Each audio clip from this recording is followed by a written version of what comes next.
सूरज आसमान में आग बरसा रहा था। धरती तपकर तवे जैसी हो गई थी। पेड़ों की पत्तियां मुरझाई हुई थीं और हवा भी जैसे थक कर बैठ गई थी। ऐसे ही एक पेड़ की जड़ में एक छोटी सी काली चींटी रहती थी। उसका नाम था चिंकी। चिंकी मेहनती थी।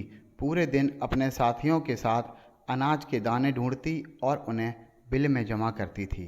पर आज सूरज इतना तेज था कि बिल से बाहर निकलना भी मुश्किल था। अरे, आज तो सब कुछ जल रहा है, चिंकी ने अपने दोस्त मोंटी से कहा। लेकिन अगर हम पानी नहीं पिएंगे तो मर जाएंगे। मोंटी बोला, हाँ, लेकिन पास में पानी कहाँ है? चिंकी बोली, चलो उस बड़े बरगद के नीचे चलते हैं। वहाँ पास में नदी है, शायद कुछ पानी मिल जाए। दोनों चींटियाँ धीरे धीरे चल पड़ीं। जमीन पर जलन थी, लेकिन प्यास ने उन्हें रुकने नहीं दिया। कई घंटों बाद वे नदी के किनारे पहुंची। दूर दूर तक फैला पानी नीला चमक रहा था। नदी की लहरें सूरज की किरणों से सोने जैसी दिख रही थीं। वाह, कितना ठंडा और सुंदर पानी है, चिंकी ने कहा और धीरे धीरे किनारे की ओर बढ़ी। पर वह बहुत छोटी थी। उसने जैसे ही अपने सिर को नीचे झुकाया, जरा सा फिसल गई और छपाक पानी में गिर गई। बचाओ बचाओ, वह चिल्लाई। उसके छोटे छोटे पैर तेजी से हिल रहे थे, पर धारा तेज थी। वह बहती जा रही थी, डरी हुई, हाँफती हुई, अपनी जान बचाने की कोशिश में। उसी समय पास के पेड़ पर एक सफ़ेद कबूतर बैठा था। उसका नाम था मोती। मोती को इंसान और जानवर दोनों से बहुत प्यार था। जब भी कोई पक्षी या जीव संकट में पड़ता, वह मदद करने को दौड़ पड़ता। उसने देखा कि एक नन्ही सी चींटी पानी में बह रही है। ओह, इतनी छोटी जान, यह तो डूब जाएगी, मोती ने सोचा।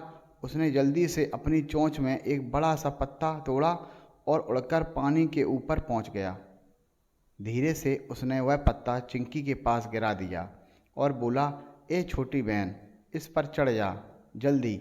चिंकी ने किसी तरह से अपने पैरों से पत्तों को पकड़ लिया।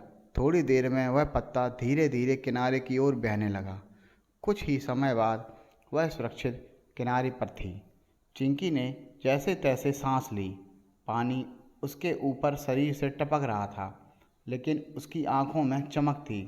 वह ऊपर की ओर देखी, जहां मोती पेड़ पर बैठा मुस्कुरा रहा था। धन्यवाद भाई मोती, चिंकी ने आवाज़ दी। अगर तुम ना होते तो मैं अब तक बह गई होती। मोती बोला, अरे नहीं बहन, मैं तो बस एक पत्ता गिराया था। असली काम तो तुम्हारी हिम्मत ने किया। जो डर कर हार नहीं मानता, वही बचता है। चिंकी मुस्कुराई।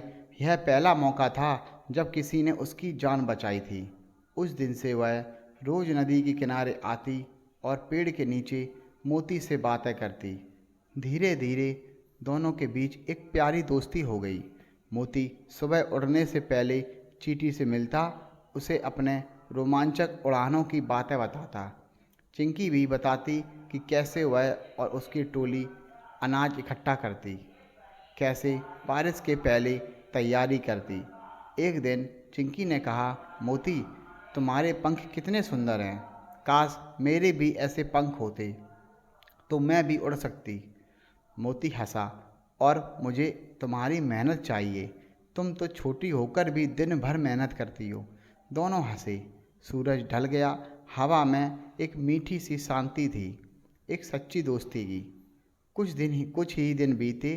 एक सुबह जब मोती पेड़ की डाली पर बैठा था, तभी झाड़ियों में से एक शिकारी आया।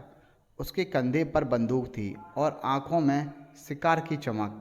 वह धीरे धीरे आगे बढ़ा और मोती की ओर निशाना साधने लगा। उधर नीचे जमीन पर चिंकी अपने काम में लगी थी। अचानक उसकी नज़र शिकारी के पैरों पर पड़ी।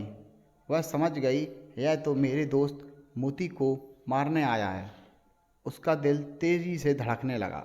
नहीं, मैं अपने दोस्त को मरने नहीं दूंगी, उसने सोचा। चिंकी छोटे छोटे कदमों से तेजी से शिकारी के पैर तक पहुंची। शिकारी निशाना साधने ही वाला था कि चटाक, चिंकी ने उसके पैर में जोर से काट लिया। आह! शिकारी दर्द से चिल्लाया और उसका निशाना चूक गया। गोली हवा में निकल गई और मोती डरकर उड़ गया। शिकारी ने नीचे देखा तो चींटी को देखा।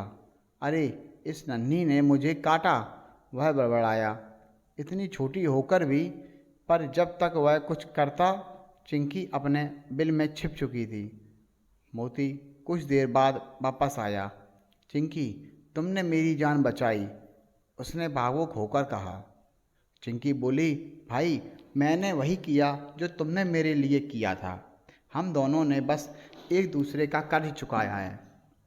मोती की आंखें भर आई। नहीं बहन, ये कर्ज नहीं, ये तो प्यार है जो ज़िंदगी से बड़ा होता है। उसने अपने पंख फैलाए और कहा, देखो, ज़िंदगी में मदद बड़ी या छोटी नहीं होती, बस नीयत सच्ची होनी चाहिए। चिंकी बोली, और हाँ, जो दूसरों के लिए भलाई करता है उसे भगवान भी नहीं भूलते। दोनों मुस्कुराए। हवा में हल्की ठंडक थी। पेड़ की पत्तियां हिल रही थीं, जैसे प्रकृति भी उनकी दोस्ती का गीत गा रही हो। मौसम बदला, बारिश आई, फिर सर्दियाँ। नदी का पानी बढ़ गया, पेड़ की डालियाँ और हरी हो गईं। मोती अब एक झुंड का हिस्सा बन गया था। लेकिन रोज़ सुबह उठने से पहले वह चिंकी को कू कू करके आवाज़ देता।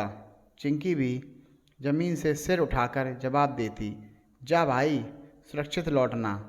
उनकी यह छोटी सी रीत दिनचर्या बन गई। समय बीता, दोनों बूढ़े हो गए। एक दिन चिंकी ने कहा, मोती, अब हम शायद पहले जैसे तेज नहीं रहे। मोती ने मुस्कुराकर कहा, हाँ, लेकिन हमारी दोस्ती उतनी ही मजबूत है। दुनिया अगर हमारी कहानी सुनेगी तो सीखेगी कि कभी किसी को छोटा या बड़ा मत समझो।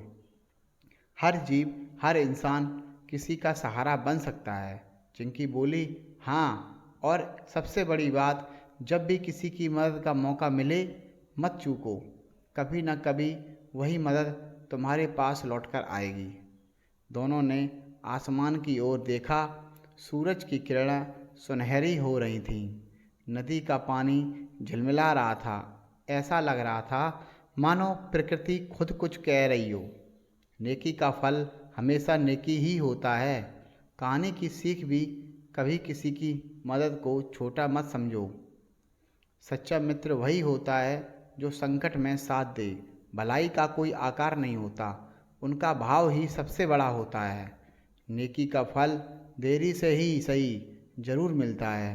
दोस्तों, आज की कहानी आपको कैसी लगी, कमेंट्स बॉक्स में ज़रूर बताएं। और ऐसी ही हेल्पफुल और मोटिवेशनल कहानी के लिए हमारे चैनल को लाइक करें, शेयर करें। और अगर आप हमारे चैनल पर पहली बार आए हैं तो प्लीज़ चैनल को सब्सक्राइब ज़रूर करें। मिलते हैं नई कहानी में। Okay, bye.